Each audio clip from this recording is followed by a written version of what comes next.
Thank you very much, Betty. Dino, thank you for getting up this early to join us out here, although there's a lot of anticipation among everybody who's here for the Fed chairman's speech. We saw the GDP number come out. Up to 8:30 this morning, markets were suicidal. Now they're happy. We're seeing a big jump in yields. Futures have popped. Why the schizophrenia in the markets these days? Why is it so pronounced? Well, you really have seen this for several months now, where the markets have almost been bipolar. They were worried about inflation and deficits just a few months ago, excuse me, and now they've swung back to worrying about deflation, falling prices, an economy that's going to go into a black hole. And there's almost no room for some kind of a medium path, and in fact the economy is charting that out. And we've got an underlying growth rate of call it 1.5% to 2%.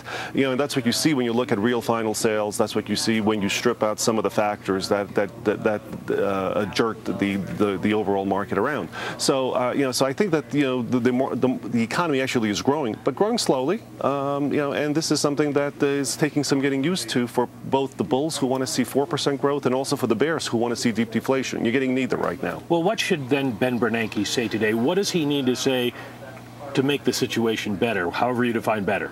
Well, the Fed is in a very difficult spot because, as has been pointed out by, for example, Alan Blinder yesterday in the Wall Street Journal, the available tools that the Fed has are pretty limited. So he's got to both offer some reassurance, but he also has to be realistic in what he can offer up. Certainly they can do a little bit more, perhaps with some more quantitative easing. Not clear how effective that will be. And then you've got some other things that could be done, but that's more by the government. Maybe another fiscal booster shot that will be called on at some point. But again, that's about Congress, less about the Fed. Now, you ran the Fed's open market operation, so you have a very good idea of what goes on in this situation. Is there a lot of confusion in the market, you think, about what the Fed's goals are? Because if you're doing quantitative easing to get rid of deflation, you want interest rates to go up. If you're trying to do credit easing, as they called it, to spur the economy, you want interest rates to go down. Well, people in the market always want asset prices to go up, right? So that's what they want. They certainly want something that will revive the equity market. They want something that will sort of provide reassurance that the economy is heading back towards its potential growth rate, which is something in say 2-3%, right? And higher than that, because that's the only way that the unemployment rate comes down.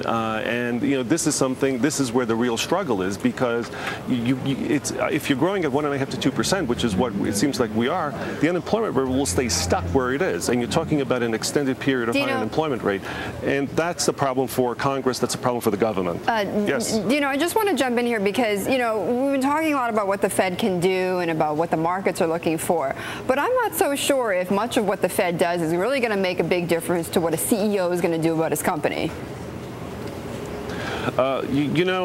What CEOs want to see is stronger demand. They want to see stronger demand for their products, and so there are things that the Fed might be able to do, or that the government might be able to do to increase overall demand, and then that might feed into the order book that a company sees.